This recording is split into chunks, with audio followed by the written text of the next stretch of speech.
Gaming.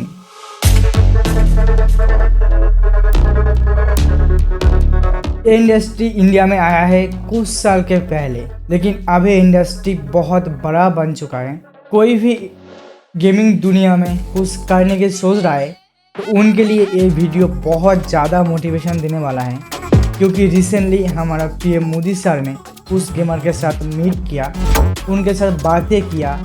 इससे ये पता चलता है अभी गेमिंग दुनिया को एक अलग पैशन मिलने वाला है। तो हमारा पीएम मोदी सर ने अपना खुद का यूट्यूब चैनल में एक वीडियो पोस्ट किया, तो वही वीडियो से मैं कुछ इम्पोर्टेंट बातें पिक किया हूँ आपके साथ शेयर करने के लिए। तो वीडियो पूरा देखिए। पहले सुनने को आया कि हमें मोदी जी से मिलने का मौका मिल रहा है।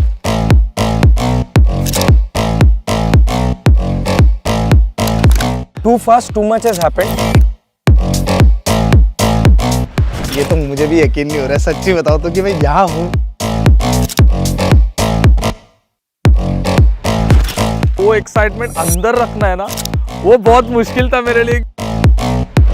तो पहले तो हमको देख के ऐसा लगा कि हमारे जो ड्रीम्स थे वो रियलिटी में बदल गए। आई थिंक ये वंस इन अ लाइफ वाला एक चीज़ हो गया जो मैं आई थिंक कभी नहीं भूल पाऊंगी। He is a global leader. Getting to meet him is insane.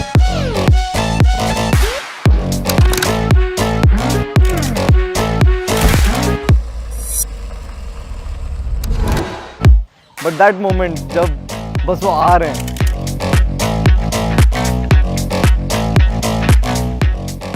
that was like heartbeat stop हो जाने वाला मोमेंट था वो। स्वागत है आप सबका।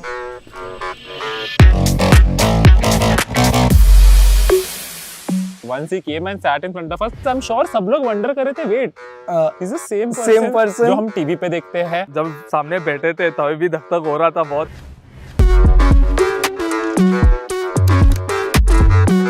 आप लोग एक दूसरे को कभी मिलते हैं या पहली बार मिले? नहीं मिलते हैं हम लोग। मिलते रहते हैं। मतलब आप लोगों का पुराना कारोबार है। तो जब आपको ये सूचना मिली होगी तो क्या लगा आप लोगों को? इस मोमेंट तक यकीन नहीं हो रहा था कि ये कुछ होने जा रहा है ऐसा। नहीं, पहले मिलेंगे फिर ही हम लोग सेलिब्रेट करेंगे, क्योंकि मालूम नहीं कैसे कब। हाँ, ऐसे आजकल तो फेक की दुनिया है ना। सर अभी भी नहीं लग रहा है कि आप सामने हैं। अच्छा, होने दीजिए। मेरे को यकीन नहीं हुआ पहली बात तो कि आपने बुलाया। तो सर एक बार लगा कि जो आपसे ये बात करने का मौका मिलेगा डेफिनेटली हम लोग फ्रंट फुट में आ जाएंगे, और हमारा जो सबका एक गोल है ना वो आज वैलिडेट हो गया सर। वो गेमिंग की जीत हो गई सर, आप बुलाए वो आज इंडस्ट्री जीत गई। जो थोड़े दिन पहले नेशनल क्रिएटर्स अवार्ड हुआ था, इवन उस टाइम को भी हमें यही लगा था कि फाइनली इतने सालों के बाद ऐसे लग रहा है कि गवर्नमेंट इज रिकॉग्नाइजिंग हमारी क्रिएटिविटी। जो हम यूट्यूब पे करते, जो हमें लगता था कि हाँ हमारी लोग देख रहे हैं, फैंस देख रहे हैं, यही हो रहा है। बट आप लोगों ने उस क्रिएटिविटी वाले अवार्ड में भी अप्लाई किया था? मैं तो गया था सर। हम तो बिल्कुल आपके इतने दूर बैठे हुए थे उस टाइम पे, उसमें भी यकीन नहीं हो रहा था। एक साथ आप लोग कितने घंटे खेलते हैं continue? I think e sports athlete जो होते हैं वो दिन के 6 से 7 घंटे प्रैक्टिस के देंगे, क्योंकि वो उनकी पूरी रूटीन होती है। वो दिन में उठने का समय, गेम का समय, डाइट, सब कुछ होता है। कंटेंट क्रिएटर्स का सर अगर मैं बताऊँ तो आई थिंक सब लोग ऐसे होते हैं कि दिन में 12 घंटे सिर्फ सोच ही रहे हैं, और फिर हो सकता है वीडियो बनाने में वो 2 घंटे ही बन गए या फिर वो 10 दिन तक नहीं बने। हमारे देश में क्रिएटिव की दृष्टि से गेम की दुनिया में कंट्रीब्यूशन कितना होगा? पिछले 2 साल में जो कंटेंट बन रहा है इंडिया में यूट्यूब पे, वो बहुत नेक्स्ट लेवल बन रहा है। लाइक सब ऑफकोर्स लोगों के पास फोन्स आ गए हैं, सबके पास अभी इंटरनेट एक्सेस आ गया, तो हम लोग ऐसा नया नया कंटेंट देख रहे हैं इंडिया में जो आई थिंक वर्ल्ड में किसी ने बनाया नहीं है। मैं शॉक हो जाता हूँ कि इंडिया में इतना सस्ता है, इतना मतलब अच्छा है। इवन फॉर एग्जाम्पल अगर गेमिंग बाजू में रखे तो एग्जाम्पल यूपीआई भी इट्स ऑल्सो सिस्टम जो बाहर इतना अच्छा नहीं, मतलब कोई सिस्टम नहीं है जो इंडिया में। It's a blessing. गेमिंग की दुनिया में आज करोड़ों बच्चे हैं, उनको ये मालूम है कि हमारे यहाँ इंटरनेट इतना सस्ता है, उसी के कारण उनके लिए अपॉर्चुनिटी बनी है। पता है? बिल्कुल सर, सर मैं तो खुद ही मानता हूँ सर कि पूछोगे ना वो सबसे पहले बोलेगा फ्री इंटरनेट। यहाँ पे जो भी बैठा है हम सब, हमारी शुरुआत ही ऐसी हुई है सर। जिस तरह से free internet, cheapest internet I think India के टॉप 5 चीपेस्ट कंट्रीज में आते हैं। तो सर आज के दिन भारत में 15,000 गेम डेवलपर्स कहे जाते हैं एंड 1400-1500 से ज़्यादा गेम स्टूडियोज भी है। सर वैसे तो भारत में अगर आप देखो जो गेमिंग है 5 से 6 साल पहले ही बूम होनी शुरू हुई। 2019 में आई थिंक मैं बोलता हूँ कि गेमिंग काफ़ी स्पीड पकड़ी, रफ्तार पकड़ा, और 2000 सब कुछ मेरे आने के बाद जी जी। एक ऐसी घटना बताइए किसी के साथ आपको गेमिंग के दरमियान कुछ हो रहा, आपने कहा और एक स्पार्क कर गया, ऐसा कुछ याद आता है? मेरे तो लाइव चैट में आया था, एक लड़का बोला था कि मेरा ब्रेकअप हो गया, तो मैंने बोला था कोई बात नहीं, तेरा भाई तेरे साथ है। देखिए मान लीजिए कि मैं एक बिल्कुल स्टूडेंट हूँ और मुझे कुछ मालूम नहीं है ये गेमिंग की दुनिया क्या है, परसेप्शन का ही मुझे पता है जो ये बच्चे टाइम खराब करते हैं, पता नहीं दिन भर उसी में बैठा रहता है। मुझे याद है मैं परीक्षा पे चर्चा कर रहा था तो मैंने ऐसे कहा कि ये कुछ बच्चे ने मुझे उलट पुलट पूछा, मैंने कहा तो ये पबजी वाला लगता है, ये पबजी वाला है क्या?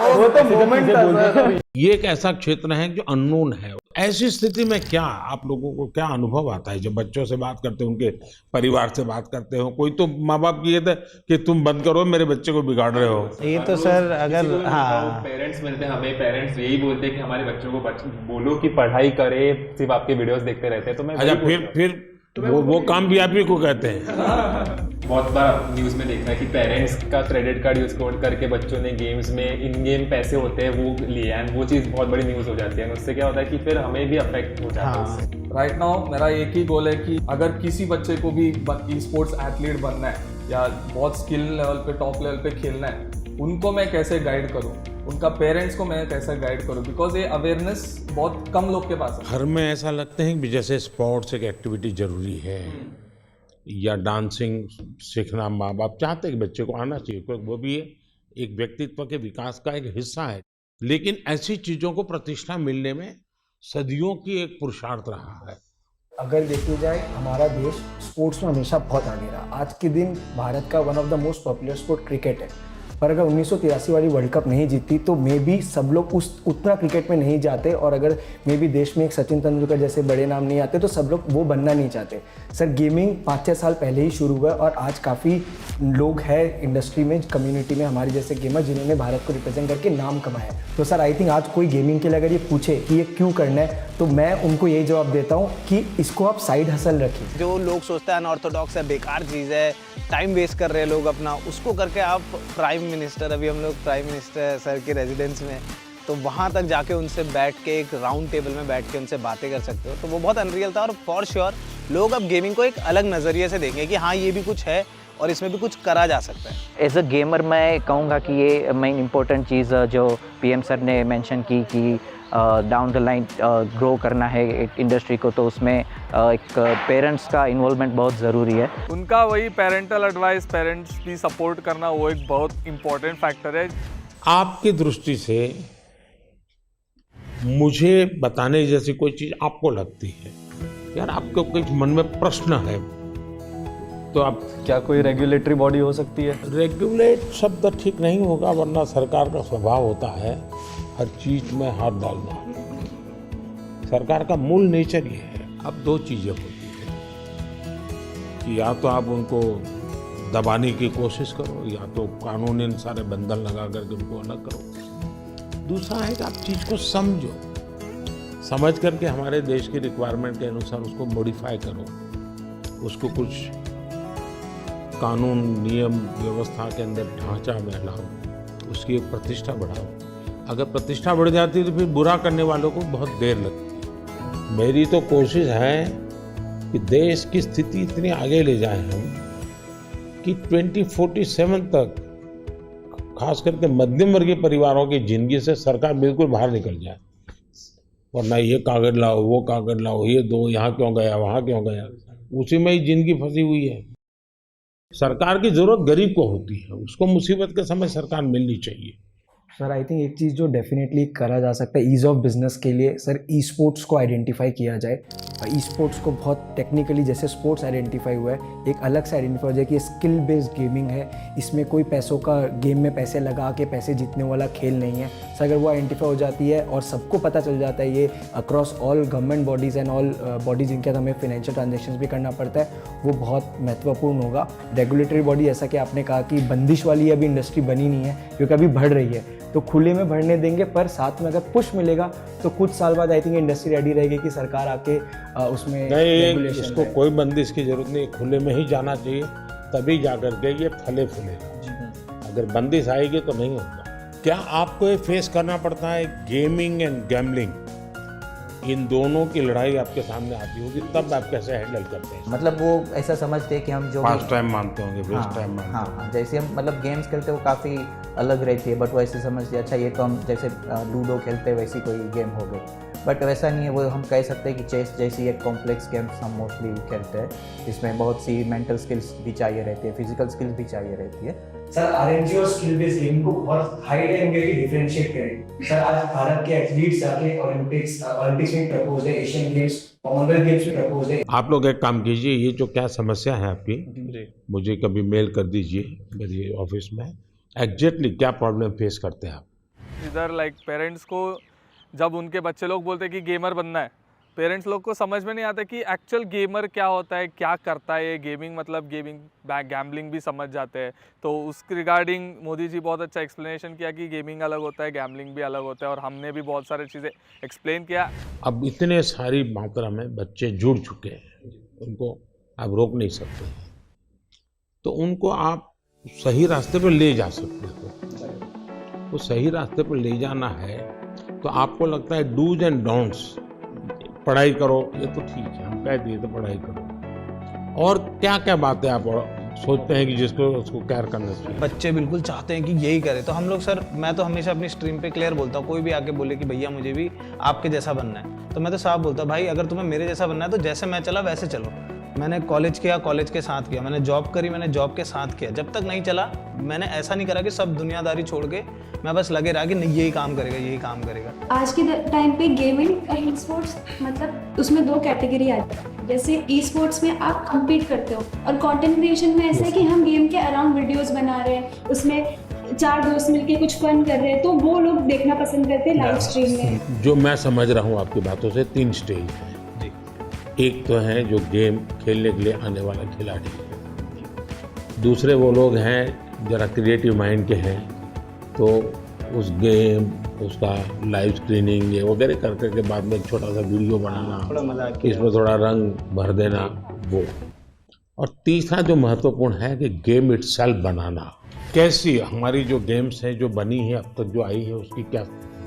तो अभी आई थिंक 2020 में आपने स्टेटमेंट दिया था कि मेक इन इंडिया, की इंडिया के अराउंड गेम्स बनाने प्रमोट कर रहे हैं आप। तो उसके बाद आई थिंक काफ़ी इम्प्रूवमेंट आया है उसमें, और जो वो पूरी इंडस्ट्री है उसमें भी काफ़ी स्कोप बढ़ा है। हिंदुस्तान की कौन सी थीम है जो लोगों को आकर्षित कर रही है, या आप लोगों को लगता है कि ये क्लिक कर सकती है? क्योंकि जो वेस्टर्न वर्ल्ड की आती है उसमें तो मारो काटो दौड़ो भागो यही आता। जैसे हमारे पंचतंत्र है, क्या कभी किसी ने उसमें माइंड अप्लाई किया? अभी डेवलपमेंट में जो बोर्ड गेम्स हमारे पुराने खेले जाते थे, जैसे अष्टो चौकड़ी करके एक गुजराती में हम हो रहे। दुनिया आज एक बहुत बड़ी चर्चा करती है ग्लोबल वार्मिंग की, क्लाइमेट के इश्यूज हैं। दुनिया में अलग अलग तरीके अपनाए हैं। मैंने दुनिया के सामने अलग विषय रखा है। मैंने कहा है मिशन लाइफ, और लाइफ शब्द से मेरा मतलब है लाइफस्टाइल फॉर एनवायरनमेंट। अगर मान लीजिए मैं एक ऐसी गेम बनाऊं जो क्लाइमेट की चैलेंज को कैसे हम मिट करेंगे, कौन से रास्ते होंगे, किस किस रास्ते से जाएंगे, किस रास्ते से ज़्यादा सफलता मिलेगी, सरलता मिलेगी। जैसे हम लोग स्वच्छता के विषय को लेकर के ही गेम बने और हर बच्चा खेले। भारत के जो वैल्यूज़ हैं वो नई पीढ़ी उसको जीना सीखे, उसका महत्व समझे और उसको बैकग्राउंड इन्फॉर्मेशन मिले। मुझे उनकी एक बात जो बहुत अच्छी लगी, एंड शायद मैं भी उस चीज़ को बहुत ज़्यादा कैरी फॉरवर्ड करूँ, अपने ऑडियंस तक भी पहुँचाऊँ, वो ये रहेगा कि आप गेम डेवलपमेंट में घुसो, थोड़े से ऐसे गेम्स डेवलप करो जो हमारे कल्चर या इंडिया कैसे चलता है या हमारा क्लाइमेट या व्हाटएवर ज्योग्राफी, इन सब चीज़ों को देखकर ऐसे गेम्स बनाओ एंड उन चीज़ को हम लोग पुश करने की पूरी कोशिश करेंगे। तो I guess this is something that I would take from him. उन्होंने जो इन्वायरमेंट के लिए चीज़ें बताई कि जो गेम डेवलपर्स हैं उनको इन्वायरमेंट पे फोकस करके इंडिया की ऐसी गेम बनाना चाहिए जिसमें इन्वायरमेंट और हमारी जो क्लीननेस है उसकी तरफ ध्यान देने के लिए, आई थिंक वो मुझे बहुत ही अच्छा लगा। सर पर आपको एक दो वर्ड्स तो हम लोग बता के जाएंगे, आप हमें फिर बताएगा कि आप कौन से सेंटेंस में उसको यूज करेंगे। ऐसा है, मेरा एक शब्द है P2G2। तो मेरा वो P2G2 शब्द ये है, pro people good governance. P2G2। अच्छा, एक और है नूब। नूब का मतलब होता है कोई ऐसा जिसको कुछ बहुत मेहनत करने के बाद देखिए, मैं चुनाव सभा में अगर बोलूंगा, अरे नहीं, आप लोग सोचोगे मैं किसके लिए बोल रहा हूँ।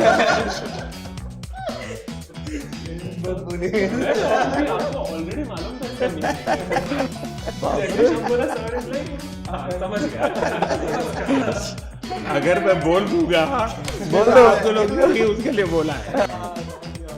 ग्राइंड करके एक वर्ड होता है, तो ये तो खैर आप गेम में भी इस्तेमाल कर सकते हो, आप कहीं भी इस्तेमाल कर सकते हो। ग्राइंड मतलब सर मेहनत करना हो गया बेसिकली। जैसे अगर मैं माइनक्राफ्ट खेलता हूँ तो मुझे उसमें एक एक चीज़ सीखने के लिए ग्राइंड करना पड़ता। तपना सर, तपना, हिंदी में आसान भाषा में तपना।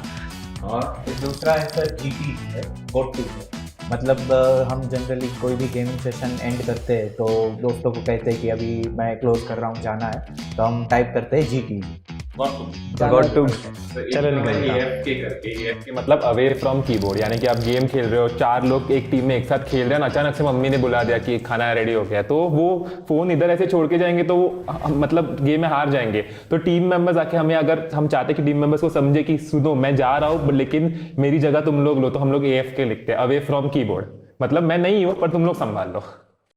यानी एक दूसरे को कह कर के जाते हैं, इतनी डिसिप्लिन फॉलो करते हैं।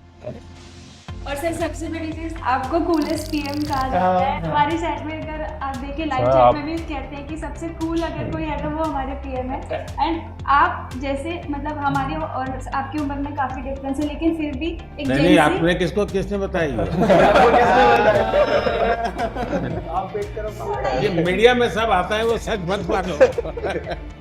हाँ मतलब सर आपकी जेंजी है हमारे। हाँ, मैं कलर करके बाल वाइट रखता हूँ ताकि जहाँ लोगों को लगे कि मैं बैचौड़ हूँ। आपने एक, मुझे याद है, मुझे बहुत अच्छी बात है कि YouTube फैन फेस्ट में आपने जब सर सिंपल चीज वही लाइक शेयर सब्सक्राइब, सब लोग पागल हो गए। आप लोग को कूलेस्ट पीएम को गेमर टैग देना चाहिए। हम लोग सब गेमर्स के नाम है, सर का कोई नाम नहीं है। नाम सर इंडिया ने मुझे बहुत पहले से नाम दे के रखा है, डबो। तो वो हम लोग क्या कहते हैं, नमो OP. Sir OP is Overpowered। और आपको सबसे ज्यादा ही overpowered। सबसे ज्यादा पावर। सर अभी कुछ आपके साथ गेम्स चलिए थे। हम बहुत एक्साइटेड है आपको गेमिंग सिखाने के लिए। आपको ये पहनाता हूँ। हाँ, लूज, फुल तो लूज। सिर्फ हाथ मूव करना है। हाँ। आगे पीछे हाथ। जोर से मारिए, जोर से मारिए, हाँ मारिए। मोदी जी को गेम आ रही यार। मतलब फर्स्ट गो में जिस हिसाब से उन्होंने किया, वी वर माइंड ब्लोन। ये अच्छा था, ये वाला अच्छा है। अरे यार, आज खुश हो गए।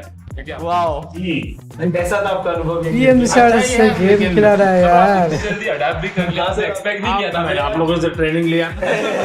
हाँ। ये देखिए राइट नीचे आना है ना। किसी को नहीं मिल सकता। अभी तो गेमिंग दुनिया को अलग पहचान मिलने वाला है। कोई नहीं रुक सकता, कोई नहीं रुक सकता। We played games. आप अंदर चले जाइए यहाँ से।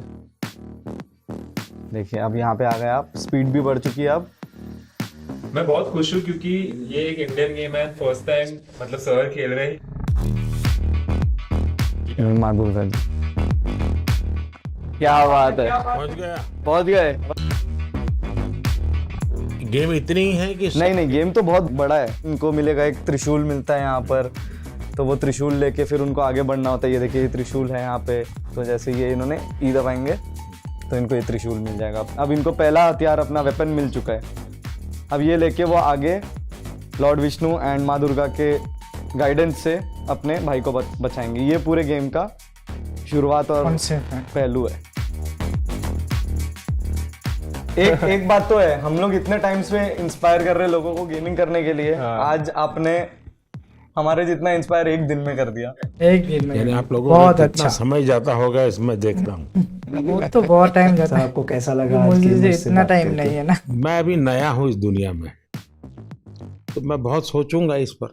युवा पीढ़ी का भला भी हो जी और इसका एक अरे पॉजिटिव क्रिएटिव उपयोग कैसे हो। मुझे ऐसे, मैं चाहता हूँ हमारे लोग इसमें आगे जाए और हम दुनिया में चीजों को लेके जाए। सो सर अभी हम लोग स्टम्बल गाइस करके गेम खेल रहे हैं, तो कोड है, रूम कोड है सबका 982981। Okay, join everyone. ज्वाइन। ऐसे इस गेम में कैरेक्टर्स होते हैं जिनको आगे आगे जाना होता है, रेस होती है, ऑब्स्टैकल्स होते हैं। आपके कैरेक्टर का नाम नमो है।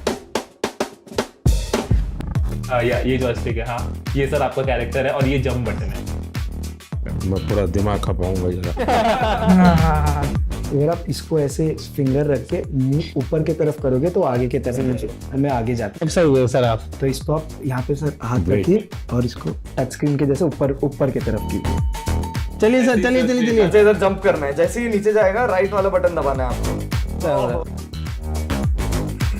चलो कोई बात नहीं, बहुत बढ़िया, बट बहुत मजा आया, बहुत मजा आया गाइस। सर से सक्सेसफुली हमने मोबाइल गेम खिलवा दिया। Speak in India. भगवान करे मुझे इसकी आदत ना लगे। सबके साथ सर ये तो बनता है। हम लोग कुछ ये चीजें लाए थे मोमेंट आपको बहुत sign अच्छा करने है के यार, लिए। ये लोगों के लिए तो 2 मिनट विराजमान हो जाते तो टेबल पे।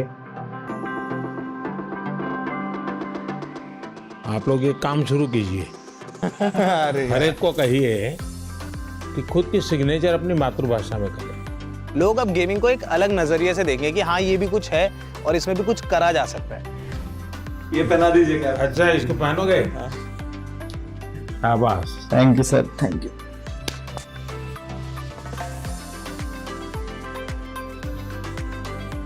सर आपके साथ वैसे कैसे फोटो चाहिए जिसका thumbs up कर दो जैसे गेम में हम। हाँ चलिए। I think Indian gaming peaked I think today. Who is the biggest influencer in India?